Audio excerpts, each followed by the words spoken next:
of 1944. Now today we are in Epsom and we're at the British Normandy Memorial. Now this is the first time I've ever been here. Where we look.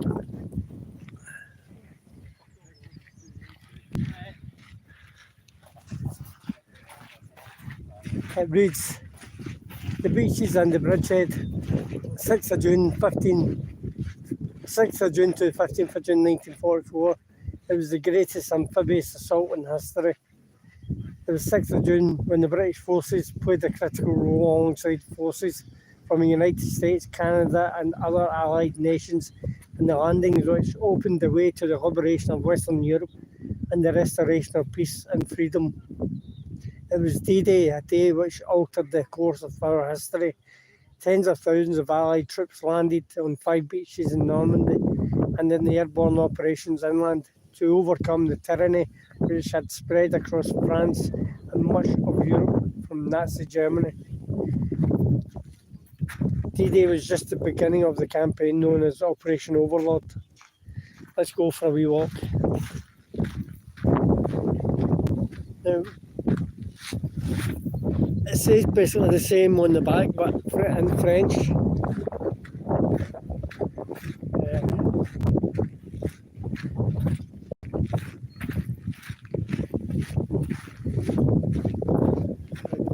What's that here?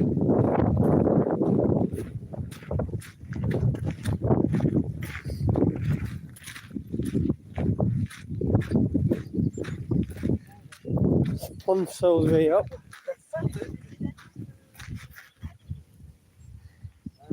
The main objective of the British Canadian sector was to advance towards the city of Cologne. Operation Epsom from the 26th of June to the 30th of June was major British attack to the west of Cologne, but military gains were limited. It's because the 21st Panzer Brigade stopped them. Poor weather, often restricted support from Allied air forces, British troops reached but could not hold the high point known as Hill 112. British casualties were heavy, and by the end of June there were around 400,000 British troops in Normandy. Now that 400,000 British troops, that was nearly the same amount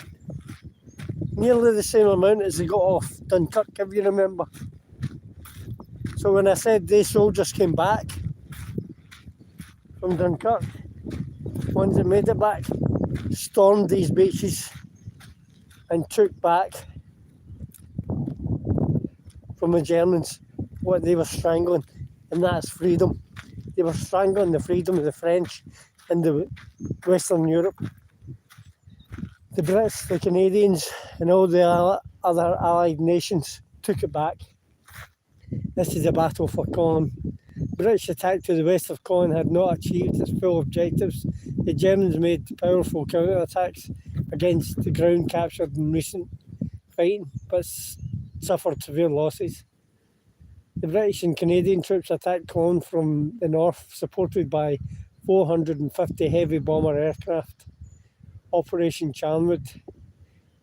On the 8th and 9th, they liberated the northern part of the city, though it was heavily damaged as a result of weeks of Allied attacks. British forces then attacked further to the west, seizing an area including the northern part of the critical observation point of Hill 112. And the fierce fighting over the next days, some locations were captured and recaptured several times. Losses on both sides were very high, particularly amongst the infantry. Overall, British forces made a gradual advance, but at great cost. And some of that cost you can see in the cemeteries round about Normandy that we've already visited.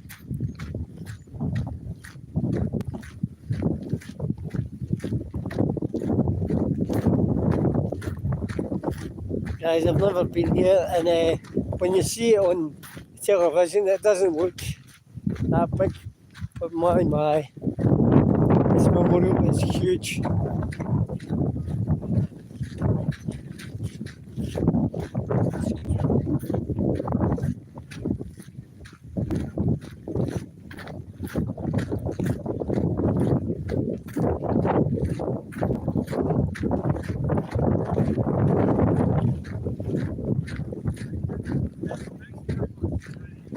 There's another one.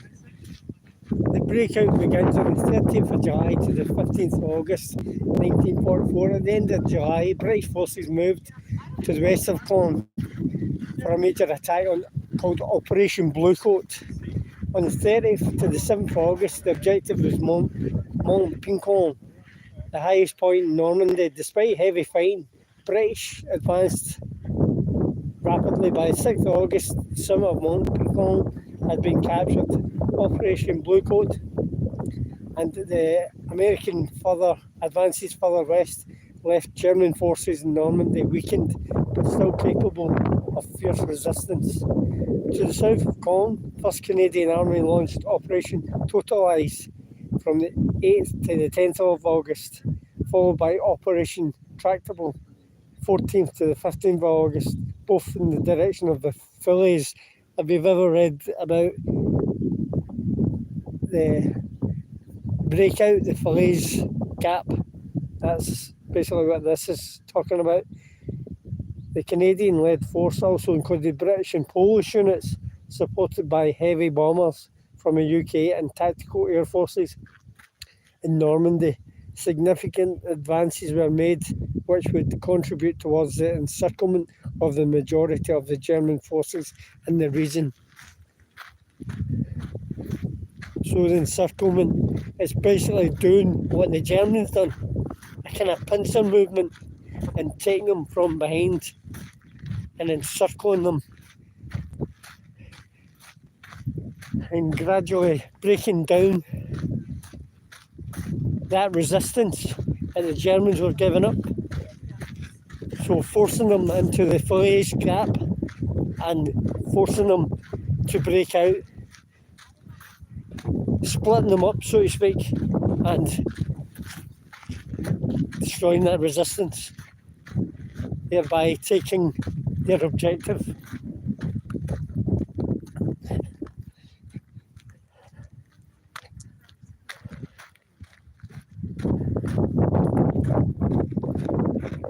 It's absolutely stunning. What a sight to put on.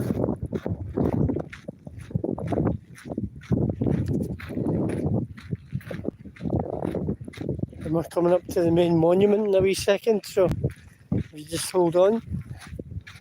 This next one says Victory in Normandy.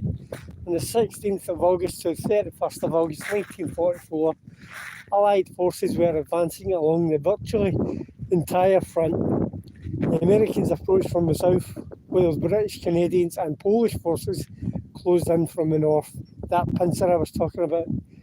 As the German forces retreated under heavy ground and air attack, the Allies closed what became known as the Falaise Gap, preventing further German escape. Encirclement. American troops reached the River Seine on August the 19th. German resistance was fierce, but on the 25th, 26th of August, the Canadians and the British crossed the Seine, while Paris was liberated by the French and American troops. Fighting continued in many places until the 30th of August. German resistance to the south of the Seine was ended. On the 1st of September, General Dwight D. Eisenhower took direct command of the Allied armies for the next phase of fighting. The Battle of Normandy had ended. The Allied victory, but at great cost on both sides, to the French people who inhabited, became a battlefield.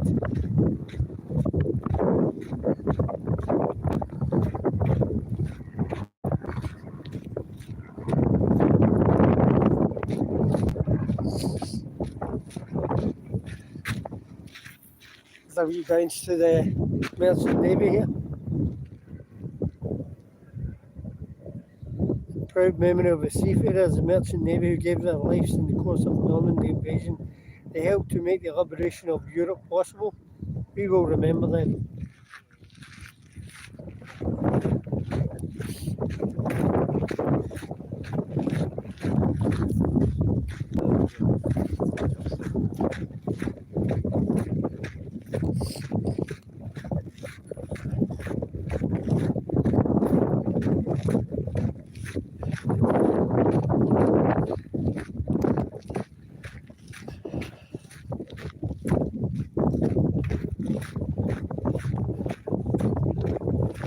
If you remember 2019, Theresa May, then Prime Minister, and Macron was here. This was before all the rest of the pumps had been built, and it was just the soldiers, which you'll see in a wee minute. They were standing there, and they had the channel behind them. Just about to reach that point in a minute. Another one.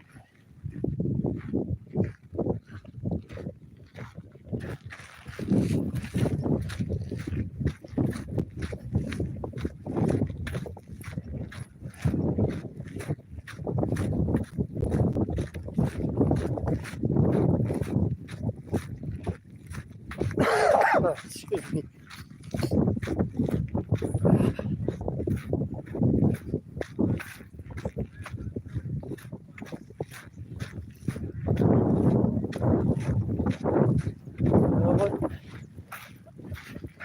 This is to the airborne troops in memorial and tribute to the members of the airborne forces who provided the spearhead of Operation Overlord on the 6th of June 1944.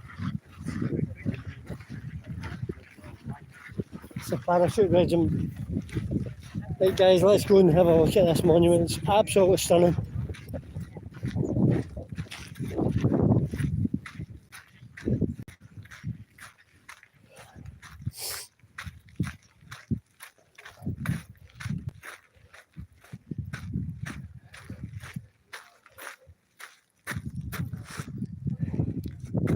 If you can see it, and if you can see it.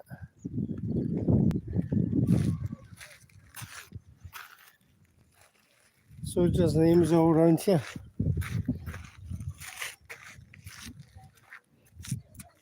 Now that goes all the way up. All the way up. Every single pump has got soldiers' names, age.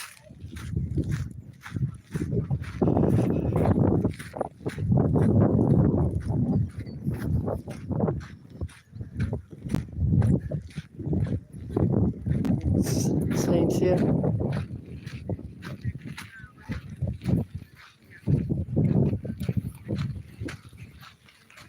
Can I just shake your hand, sir? Yeah. Thank you very much. Thank you, man. Yeah. Right, thank you. Thank you. If it wasn't for you, I wouldn't be doing this.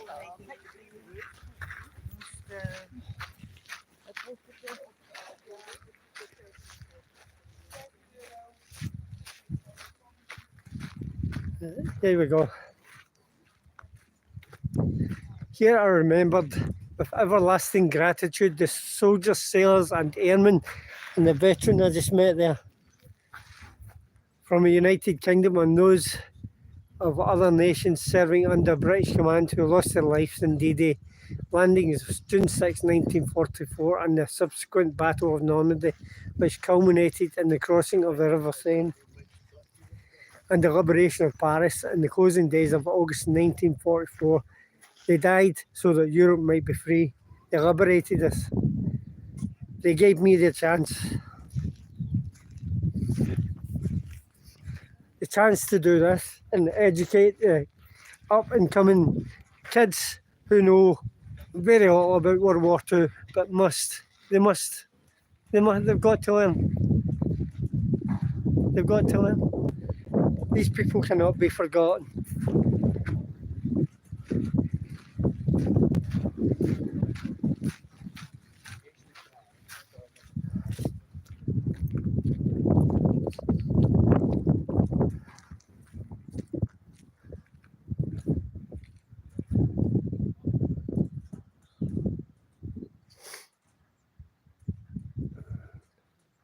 This is King George D-Day broadcast on 6th of June 1944.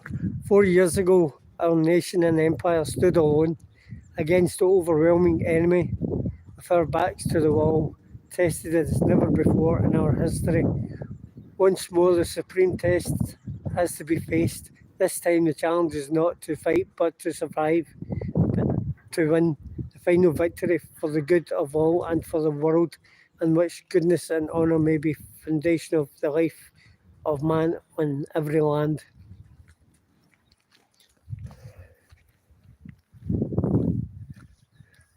And there you go.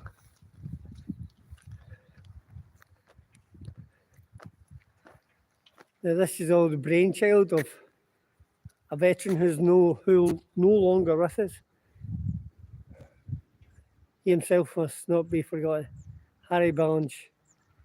Thank you, sir. Thank you for your service, and thank you for this.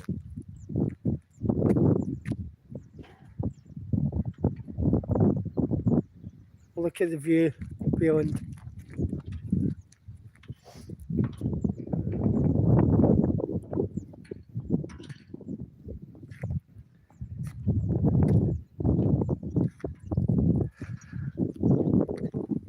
Absolutely stunning.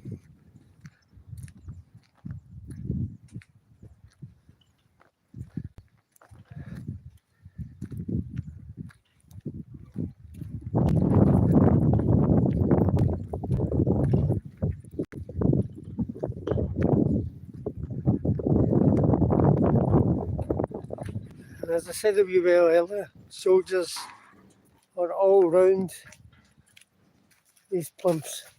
Army, Royal Navy, Army.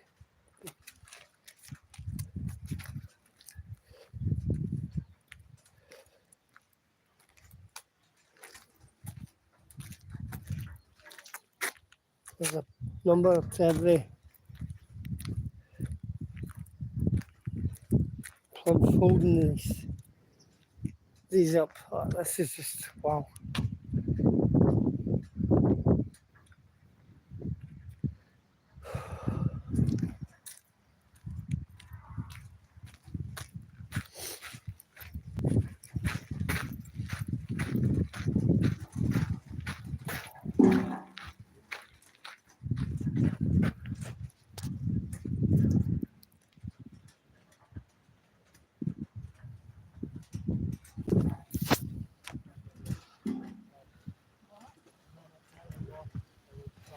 Okay, this is Hangtoft 1944, and this is the end of my journey in Normandy, and I hope you enjoyed it as much as we did. I just want to say thank you to all servicemen who have subscribed. Thank you for your service, and God save the Queen.